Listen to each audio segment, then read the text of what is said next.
Welcome to Digital Detectives, reports from the battlefront. We'll discuss computer forensics, electronic discovery, and information security issues and what's really happening in the trenches. Not theory, but practical information that you can use in your law practice. Right here on the Legal Talk Network. Welcome to the 119th edition of Digital Detectives. We're glad to have you with us. I'm Sharon Nelson, president of Sensei Enterprises, a digital forensics, cybersecurity, and information technology firm in Fairfax, Virginia. And I'm John Simic, vice president of Sensei Enterprises. Today on Digital Detectives, our topic is the perils of biometric information, relevant laws and insurance coverage for biometric lawsuits. Before we get started, I'd like to thank our sponsor. Thanks to our sponsor, Logical, instant discovery software for modern legal teams. Logical offers perfectly predictable pricing at just $250 per matter per month. Create your free account at any time at logical.com. That's logic with a K, CULL.com/LTN. Today, our guest is our friend and sometime co-speaker, Judy Selby. Judy has over 25 years of complex insurance coverage litigation and international arbitration experience, handling large-scale, complex first and third-party insurance matters. Her experience includes coverage opinions, all phases of coverage litigation through trial and appeal, and international arbitrations involving environmental, toxic tort, cyber/privacy, BIPA, TCPA, business interruption, bad faith, pharmaceutical products, and COVID-19 claims. She also advises clients concerning compliance with privacy and cybersecurity laws and regulations, technology contracts, and co-founded the e-discovery and information governance teams at an Am Law 100 firm. It's great to have you with us, Judy. Hey, John. Hey, Sharon. Thanks so much for the invitation. I appreciate having the opportunity to speak with you and your listeners today. Well, it is good to have you here, but I got to tell you that biometric information and biometric lawsuits, the very thought of these make my head hurt. So before we get into the subject, maybe tell us a little bit about your background and what you've been seeing with regard to biometric information, because I know it's important and timely. Yeah, it sure is. And it is such a hot issue right now with real serious risks attached to it that for some reason is flying under too many people's radar screens. And what I'm seeing now is more and more companies utilizing technologies that allow them to exploit biometric information, usually for identifying employees or customers, something along those lines, but maybe not recognizing all the risks associated with the use of that technology and the information they get from that technology. And then, of course, being an insurance lawyer, we're starting to see more and more claims coming in for companies that are sued for biometric privacy law violations, typically under the Illinois statute, and looking to their insurance carriers for coverage of those claims. And so that's another area we'll discuss today, whether or not there's coverage under various policies for these claims. And the claims out of Illinois can be very substantial because of the statutory damages involved. So Judy, help us out a little bit here and give us some examples of biometric identifiers. If you think of things like fingerprint scans, retinal scans, facial scans, things like that, I don't know about you, but when I was a kid, my first job, I had to go in and punch a time clock, with a card. Now employees go in and put their fingerprint, on a scanner, and that checks them in and out of the job. There's also facial recognition technology that's being used by retailers, employees, but there are these types of information, including, by the way, behavioral information, characteristics around how people behave, such as how long it takes you to type your password in when you've enabled multi-factor authentication in perhaps a bank app. All those types of things are typically used to identify human beings, grant access to buildings, things along those lines. Well, I think you've told us something about how they've been used. Are they used in some bad way? Well, there's a lot of press lately, and some good scientific evidence to back it up that some of the law enforcement uses of facial recognition, for example, is not accurate for people with darker skin. And so there's real issues around making identifications based on that technology if it's suspect. And the real risk with using this information is that, unlike a credit card or a password, something like that, you can't cancel it. In that way, it's a little bit like protected health information. You can't just say, somebody got my fingerprint scan, so, just cancel that and give me a new fingerprint, God. Doesn't work that way, huh? It doesn't work that way. And so, and so they're usually used for identification purposes. Sometimes it's oftentimes it's in the employment context, but it could also be used for a person who subscribes to some type of an offering. And there's a case we'll talk about in a little while where a tanning salon has their members provide a fingerprint scan, and then they can use any tanning salon in their network. You just walk in and put your fingerprint down, and you can get entry to the tanning salon. So there's all kinds of things, but the technology is moving so fast and developing so quickly, and now we're seeing things like remote proctoring of students taking exams at home because of the COVID situation. Also facial recognition and involved with temperature scanning for people for COVID, to enter a building, for example. So we're starting to see these new uses pop up all the time. And that's why it's so important. And I'm very glad we're doing this, having this discussion today, because people need to be aware of all these uses and as I was saying earlier, the risks attached to the use of this type of data and the technology. Well, I'm glad you mentioned all that, Judy, because that's one of the things that I personally am not a big fan of the biometrics because of all that data collection and being a technologist. Not everything works right every single time. So, which I'm sure even preparing for this podcast, we had some gremlins that were out there. But talk a little bit about some of the risks if something does go wrong. Obviously they're doing these apps and they're doing this collection for a particular purpose, but not everything works 100% of the time. But what if it does go wrong? The data gets out or it goes to somebody that shouldn't have access to it. Yeah, the biggest risks in my mind are misidentification of somebody or identity theft. So let's say that you work for a company that requires a facial scan for you to gain entrance into the building, and your facial scan, the data is compromised somehow. How does that affect your ability as the employee to continue working for that employer? How does the employer handle that? What happens going forward if the employee wants to go work someplace else that uses that same type of technology and that data has already been compromised? So that to me is a really big issue. And what people can do with identity theft is, kind of the sky's the limit, which is scary. And sometimes you don't find out about it until many years after the fact, which makes it even worse. And then the misidentification, of course, is a big issue. I know that some cities have prevented law enforcement from using facial recognition just for this very reason, but it'll manifest in other ways as well as the technology continues to evolve. So we just have to be aware of it, that yes, things can go wrong with the technology, all kinds of malfunctions or ineffectiveness, but then there's also the risk of the information being compromised and what can happen to the victim when the information falls into the wrong hands. Well, I'm sure there's another squishy area there too about data ownership too, right? I mean, who owns your iris scan, right? As an example. Yeah. Well, one of the big issues, under the Illinois law, and I've referenced that a couple of times, so I should probably tell you what it is. It's the Illinois Biometric Information Privacy Law, and it's referred to Privacy Act, and it's referred to as BIPA, BIPA. It has that private right of action for consumers or individuals to bring a lawsuit against the entity that's alleged of violating the act.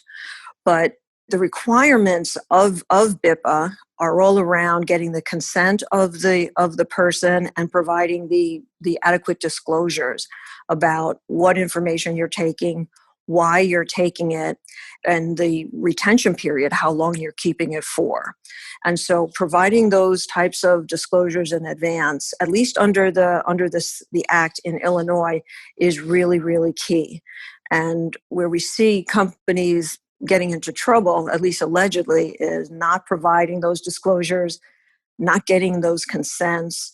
There's a lawsuit filed very recently against a major retailer that allegedly was doing facial recognition for employees, but also for all the customers who walk in and out of the store. So can you imagine, like, a major retailer with locations all over the country, having all of that information there? And then how do you, even if you wanted to get the consent, how do you do that under the relevant regulatory or legal scheme, in terms of posting signs or whatever it may be? So, yeah, these are tricky issues that are being worked out as we speak. Well, beyond Illinois, Judy, are there other laws concerning biometric information elsewhere in the country? There are 4 specific biometric privacy laws in the United States. One is Illinois, one is Texas, Arkansas, and Washington State. Now, the other 3, Texas, Arkansas, and Washington, don't have a private right of action. Some other states added biometric information to their breach notification laws. New York did that fairly recently. And biometric information is included in the CCPA in their definition of protected information. So it's kind of, there's these 2 different kind of avenues where we're starting to see biometric information creep into legislation. But there are some proposed laws out there that people should try to stay aware of. There's one in Massachusetts right now that also has a private right of action, up to $750 per consumer per incident. The Illinois law goes all the way up to $5,000 per incident for intentional or reckless incidents, by the way. So you can see it's a very attractive type of statute for class action lawyers. It's $1,000 per person for a negligent violation of the act. The proposed New York Biometric Act, which was introduced a couple of years ago, hasn't gone through yet, has a very similar statutory damages scheme as BIPA. So it's hard to keep track. People need to be kind of vigilant and see what's going on in whatever state you're in. But a takeaway message from this discussion we're having right now should not be, I'm not in Illinois, so who cares? These laws are coming everywhere, and so people really should, start paying attention. I'm glad we're going to talk a little bit more about that later, because BIPA has certainly made the headlines a lot. It sure has. It sure has. And another takeaway message, or not takeaway message, should be that it's not just big tech companies or major retailers who are being sued. People like to talk a lot about the biometric claims against Google and Facebook and the major retailers. But, we see mom and pops, fast food franchises, all businesses, large and small, impacted by this. So it's not just affecting the big tech companies. So that's another takeaway message as well. Well, before we move on to our next segment, let's take a quick commercial break. Does your law firm need an investigator for a background check, civil investigation, or other type of investigation? PINow.com is a one-of-a-kind resource for locating investigators anywhere in the U.S. and worldwide. The professionals listed on PI Now understand the legal constraints of an investigation, are up to date on the latest technology, and have extensive experience in many types of investigation, including workers' compensation and surveillance. Find a pre-screened private investigator today. Visit www.pinow.com. Trying to cut costs? You're not alone. In today's climate, a 5-figure e-discovery bill per month is steep. Don't pay that. Use Logical to reduce expense and control your discovery process. Get started today for only $250 per matter, and they'll waive migration costs from competing platforms. For more information, visit logical.com/LTN. That's logic with a K, CULL.com/LTN. Welcome back to Digital Detectives on the Legal Talk Network.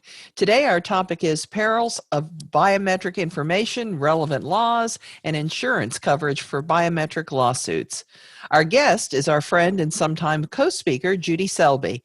Judy has over 25 years of complex insurance coverage, litigation, and international arbitration experience, handling large-scale, complex first and third-party insurance matters. Well, Judy, before the break, we were talking a little bit about some of the states and the laws and things they have out there. But are there any additional laws on the horizon, or God forbid, is there going to be a federal one either? Well, there was a federal law proposed about a month ago. I'm not expecting anything to happen anytime soon with that, but it was introduced in the Senate probably about 4 weeks ago. So we'll see what happens. But, I would urge people to pay attention to what's going on in their specific state, or if you're working with companies that are in various states in those different locations. Because, anybody can introduce a bill at any time for anything. I would pay particular attention to Massachusetts, though. Last I heard, that one is probably, moving along faster than some of the other ones. So I would watch Massachusetts. I mentioned earlier that BIPA, I see it in the headlines all the time. Why is that particular law garnering so much attention? Well, it really is that private right of action. We're seeing hundreds of class actions filed against companies large and small for alleged violations of the Act. Oftentimes, they're in the employment context, as we were saying earlier. It's oftentimes a timekeeping type of situation, usually with a fingerprint scan. And I don't know how the plaintiffs are being found. I don't know if they're advertising on TV. I'm in New York. I'm not in Illinois. I don't know how they're being found. But as I say, there are hundreds of these class actions being filed. And there was some case law. The funny thing is that BIPA has been on the books since 2008. But the floodgates have really opened fairly recently. And I think a lot of that has to do with a decision from the Illinois Supreme Court, I believe it was in 2015, that said you don't have to show any harm as the consumer, as the plaintiff bringing the claim. You can just allege the statutory violation, meaning, you didn't get my consent, you didn't provide the adequate disclosures, and off you go. There's been a little bit more activity concerning which sections of BIPA would be appropriate for standing in federal court, probably beyond the scope of this discussion. But to file a BIPA claim in state court, all you need to do is allege that violation. And as I say, hundreds of these lawsuits are being filed. What types of BIPA violations are you seeing? Yeah, it's usually, as I say, in the employment context, there are so many around, I guess, hourly workers, people who clock in and out of their jobs. From what I'm seeing, those are the largest number of claims out there.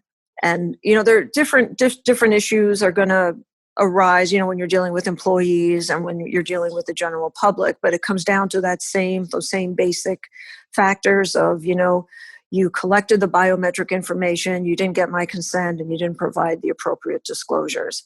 And so I would say anybody who is dealing with companies that have hourly workers that are being clocked in and out, as I said, the old-fashioned time cards are passé. People are using this other type of technology now, and that's where the risk is. Well, your next question here is kind of complicated, so I'm going to say it slowly for the benefit of our listeners. So when you're looking at insurance coverage for these BIPA lawsuits, what insurance policies are potentially implicated, and are there exclusions and other policy provisions that come into play? What we're seeing right now is when a company is sued with a BIPA class action, they may tender the claim to their insurance company, report the claim to their insurance company under any any variety of insurance policies, trying to find some coverage out there.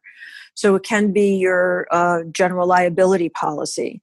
It can be an employment practices policy. It can be a D&O policy, depending on the situation at issue. It can be a cyber policy. And in my view, the claim, a BIPA lawsuit probably would fit best under a cyber policy, depending on the form. Sharon and John, we have discussed this in other venues, how all the cyber insurance policies are different and you really have to look at them.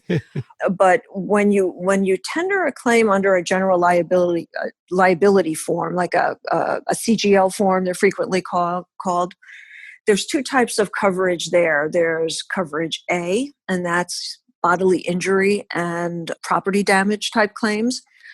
And so when an insured presents a claim under coverage A, it may not seem intuitive, that would, be a fit because of the bodily injury or property damage requirements. Some claimants allege that they have like mental anguish, mental distress, emotional distress associated with a BIPA claim. Those allegations are probably put in there to try to trigger some insurance coverage, I suspect. But that's probably not a great fit under many of the policies. The policies require an occurrence, which is often defined as an accident that leads to property damage or a bodily injury. And so getting over that hurdle of was this an occurrence could be very difficult. In some states and in some policy forms, there's no coverage for mental distress or emotional distress unless it's accompanied by actual kind of physical injury. And so that seems like a difficult hurdle, I would think, for a lot of BIPA claims, that there was any type of physical injury there. Under coverage B, that's the second type of coverage under a CGL policy, there can be coverage for what's called wrongful acts for personal injury or advertising injury. And so one of the types of wrongful acts that's oftentimes included is for violation of somebody's right to privacy. And so we're seeing some action in that area. The policies require that the insured published information that violated somebody's right to privacy. And so we're getting down to this issue of what is a publication of the biometric information in the context of an insurance policy. And there has been only one reported case, believe it or not, in Illinois, not surprisingly, concerning coverage for a BIPA claim under coverage B of a CGL policy. And it was that tanning salon case that I mentioned earlier. And the insured in that case was the tanning salon. The claimant was a customer, and she provided her fingerprint so that she could utilize any other salon. The fingerprint was given by the tanning salon to one single vendor, and that vendor then implemented the technology that would allow the plaintiff, the underlying plaintiff, to use any of the other salons. So when the tanning salon tendered the claim to the insurance company, the insurance company said, well, wait a minute, there hasn't been a publication of the information within the meaning of the insurance policy because it wasn't widely distributed. The fingerprint, the data wasn't widely distributed.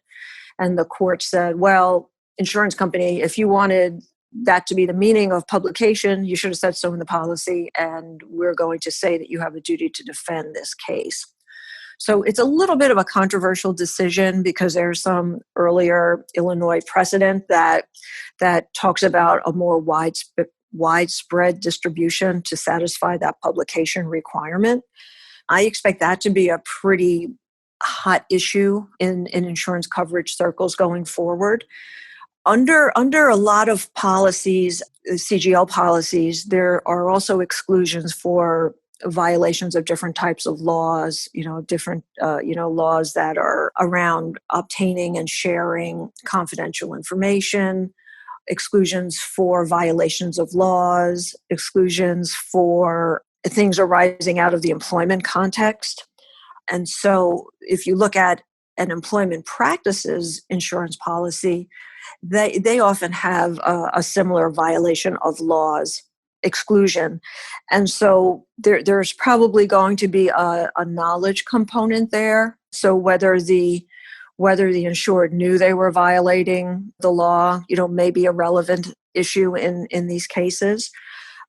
So these things are going to be very, very fact specific. In fact, workers' comp type of exclusions in CGL policies may be applicable as well. Some policies also will say, well, we don't cover you for fines or penalties or for punitive damages. In fact, sometimes the state law, whatever law is governing the insurance policy, will say, it's against our public policy to allow insurance for punitive damages or for fines and penalties. And so if the interesting thing about BIPA, by the way, is for the statutory damages, you can bring a claim you can try to get for damages your actual compensatory damages, or you can default to the statutory damages. I haven't seen any claim where somebody was going in there and saying, this is how much this alleged violation impacted me. Here are my receipts, It seems that people are typically relying on the statutory damages. And so then you get into this issue, well, are these really damages? Depending on what the policy says, if the policy defines covered damages as something compensatory in nature, there could be an argument that, well, these are not compensatories. This is really a fine or a penalty that wouldn't be covered either under the wordings of the policy or by the applicable law. So that's a pretty big issue right now. Under cyber policies, you probably have a better shot at coverage. You probably want to make sure that the policy applies to biometric information. If the policy defines protected information or whatever term they use in a more narrow way that doesn't include biometric information, then there might be a challenge to coverage. But if the policy says we cover information that's protected under any privacy law, in the United States or in other jurisdictions, you probably have a much better shot of saying, at least it covers this type of information. But those policies will also typically contain an intentional acts exclusion. Like you can't go around intentionally harming people, intentionally breaking laws, and expecting insurance companies to pay for it. So that could be problematic as well. And then another issue that I know, Sharon, you and I have discussed on some panels, if there's a regulatory claim, in other words, not a private right of action, but let's say a regulator or an AG or somebody brings a claim against a company for violation of a biometric law or regulation, some cyber insurance policies limit their regulatory coverage to data breach or security event type of situations.